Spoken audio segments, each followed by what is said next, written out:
Welcome back.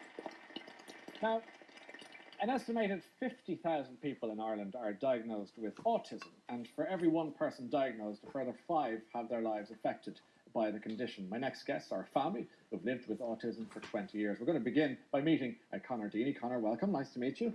Hello, Ryan. How are you? Good. Tell us a bit about yourself. Where are you from? I'm from Ballyliffin, County Donegal. Yes, and what age are you? 20. Good. And you're in college? I go to National Learning Network in Letterkenny, and I learn cookery and road safety and life skills and learn money. Good. And are you enjoying the experience there? It's good fun? Yes. Okay. And what other things do you like doing other than going to college and learning the things you just spoke about? I like computers. Yeah. And yeah, I believe when we were talking a little earlier on, you mentioned that you also like the odd musical. Is that right? Yes. Yes. Which ones? I like going to Art in Car House in Letterkenny. Yes. Okay. And what about river dance? How are you on that? I like river dance, Lord dance, and I have at home, and I like Irish dance and Spanish when I go dance. Okay. Do you do any of the dancing yourself? With my aunties, uncles, and my cousins. You like to dance around a bit. Are you a good dancer? Yes. You're pretty good. Okay. And movies? What movies do you like watching? I like watching My Fair Lady. Yes. The movie. Right. Do you like Audrey Hepburn? And yes. You like the movie? And who's here with you tonight? My Auntie Mary. Is this your dancing auntie? That's my Auntie Mary. Oh, your Auntie Mary. And who else? Who am I about to talk to? My mum, Bernie Deeny, and my sister, Anya Deeny. So should we go and meet Bernie and Donya now? Yes. Conor, well done for coming on tonight. Thanks. Nice to see you. Take care of yourself. Okay, let's go and meet Mum and sister. There you go. You're very welcome. Thank you very much. Well, I have to say, Conor, it was a pleasure to meet before and on the show. And Conor wanted to be here tonight. He wanted to be in the audience tonight. That was a specific request? Well, he wanted to be here, but not sitting up here. He wanted to stay with Auntie Mary. And why is that? I guess spotlight. He's not that crazy about sitting up here or whatever. He did well there, didn't he? He did super. Yeah, he did super. Next time he should come up here. Yeah, well, we'll ask him that later on. We'll ask him. That could be the next visit. Yeah, and you know, I'm acutely aware that Conor is obviously with us today. We're going to be talking about him, but he's okay with that we're talking about him. Yeah, absolutely. Yeah. We're all working together for Autism Awareness, which is on Tuesday, April 2nd. So we've been very busy in Letterkenny doing a lot of work towards that, the awareness. And when we're going to talk about Conor's past now, and Conor doesn't have a grasp on that concept. Is that the case? The past and his history? Not particularly. Not particularly. Would have a fabulous memory, when it comes to dates that certain things were done or shows that we went to, whatever. Yeah. But not necessarily the emotional engagement. No. Okay. Can we go back then to 20 years? I said Conor told us he was 20, and when he was born and in his early months and years, did you notice anything particularly unusual or different? I would have been aware there was a test done just right after birth in America that it checked the reflexes of the child and how they responded to certain stimuli. And I got the results of that back in the hospital, and the results were sort of average, and I questioned at the time how come, and I was told, well, they all develop at different stages, so I wasn't really, aware of anything different at that point. But as time went on, I would have noticed that the play was very limited, the imagination skills weren't there, and there were certain sounds that really, really set him off. These are all, as I understand it, classic signs that you now know. As in a cot mobile that was over his cot that I used to wind up to settle him, and it had the opposite effect. And it was only after a few times that I thought, right, this is what's setting him off. Okay, so there were a number of these little things. Were they were just growing and growing? Yeah, and I would say probably it was when Anya was born that I noticed the difference and eye contact and trying to engage you, and I noticed the change, and I thought totally different story. Something, yeah. And was Conor, was he a sociable baby, a young toddler? Happy little baby, but to say sociable with me. Yeah. Yeah. But at play school? Somebody he knew. Play school, we didn't. No, not at all. We didn't really engage at play school. The first play school actually that he went to, they were unable to cope. And after a couple of days, I was asked that I take him home, that it was too much work. They just didn't have the skills to deal with it. But no mother wants to hear that. No, that must have been pretty hard. That was probably tougher than the diagnosis, being told that. In what sense? Why was that tougher? Because where I knew that, there was a difficulty, I didn't realise that it would be that difficult for a group of people working, that they could manage between them. I didn't expect that I would be told that I would need to take them somewhere else. But I was very fortunate that we found somewhere else. Well, tell me about what your family were saying, because obviously we all have, if we're fortunate enough, brothers and sisters and there's babies, and maybe one brother or sister might say, listen, do you think? And yet nobody particularly, you're not really meant to get involved in other people's children. So were your family dancing around it, or did they approach it? In a sense, I suppose there was nobody really familiar with what was wrong, what was going on. Yes. And maybe, we were second guessing as to what might have been the problem. But I did have an instance or two where it was said to me, my dad, God rest him, he would have, he loved all his children and grandchildren, but he would have said to me at one time, did you ever get his hearing checked? And I said, no, why? And he said, well, I've been trying to engage him for the last 10 minutes and I can't get him. And I said, well, he's watching the telly and it's something that he enjoys. And he said, yeah, but he's not responding to me at all. And I said, well, have you try asking him if he wants to go to the shop for an ice cream and see if you get a reaction. And just like that, he was. Sure enough. So my dad said, oh, well, and selective hearing then he has. So that was okay. Then a little later on, a brother of mine rang me one morning and he had read an article in the Dairy Journal regarding autism.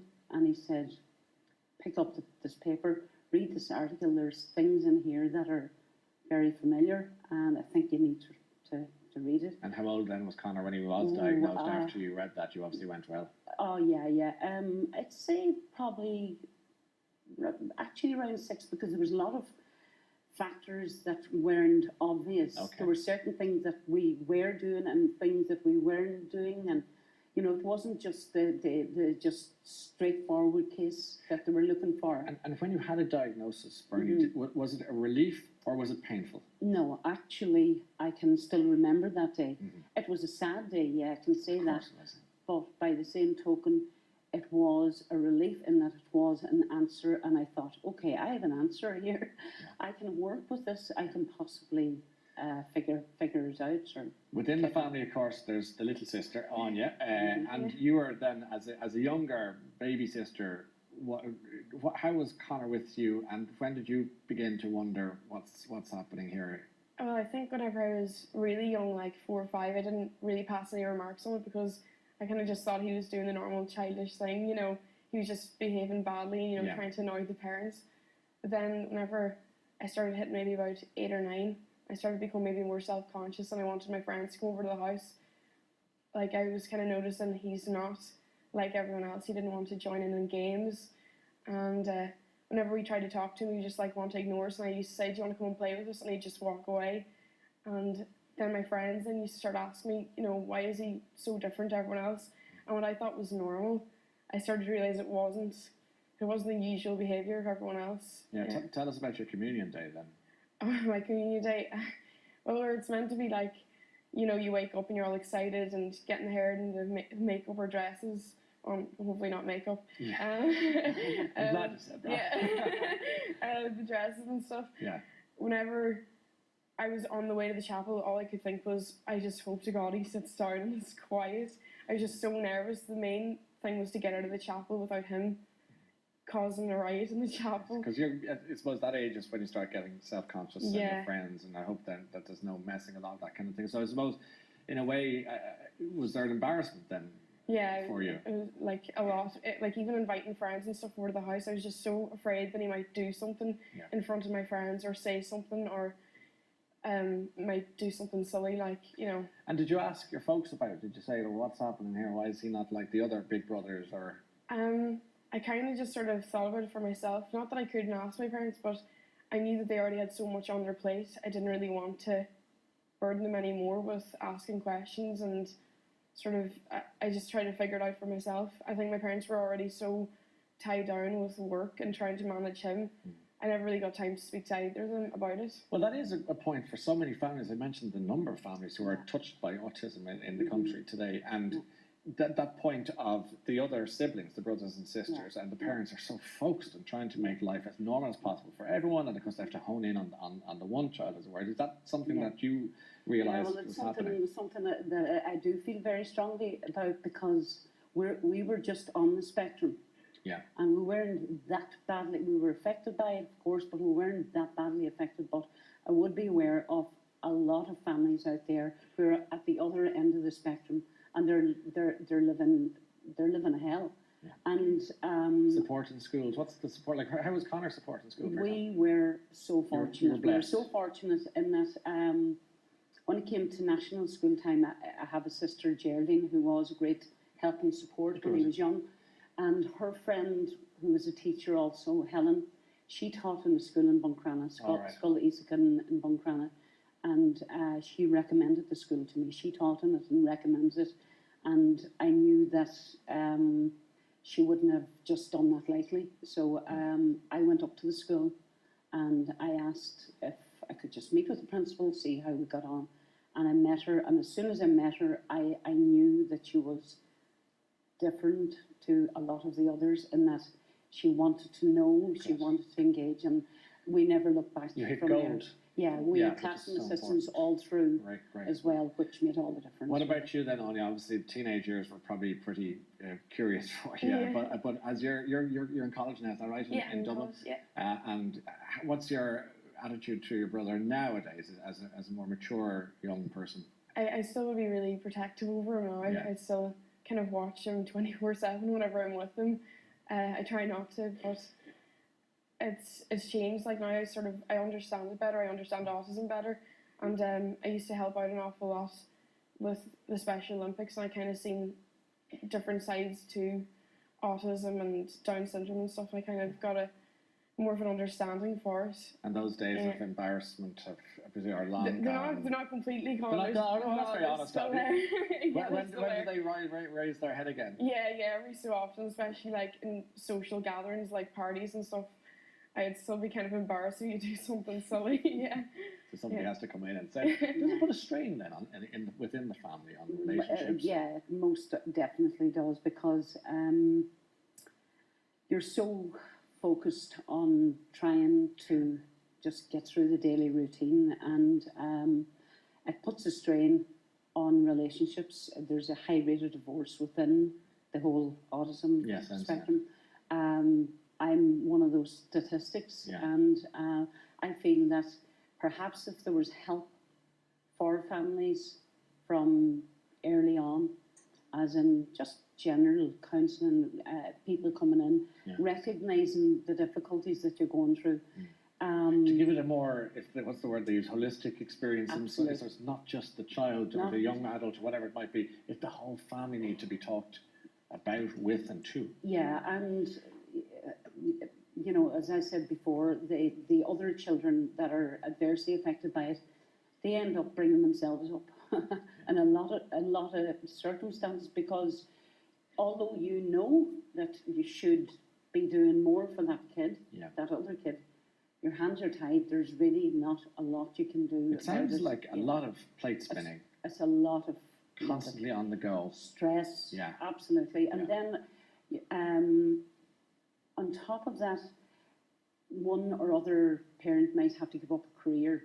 So you've got added stress. You've got financial stress of course, on top of that.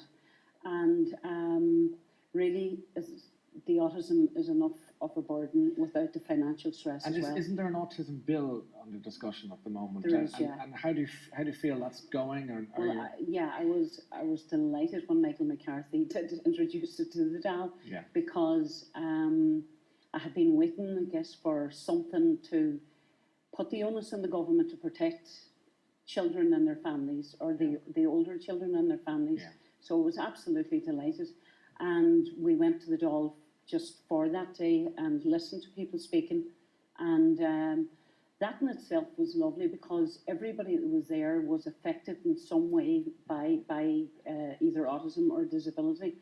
And James Riley put it on the day. He said, no parent ever forgets the day that their child's future is taken away in a word, which is autism, and you never ever forget that day. I can't thank you enough for coming and telling us your story, because I think it'll put a lot of other people out of that lonely place. Yes, They feel they know what's I hope it going does on. that. But thanks so much to Connor particularly for coming in tonight, but also to you, Bernie and to Anya. Thanks. I wish you well in the future, and thanks for your time. Appreciate that. Thank you.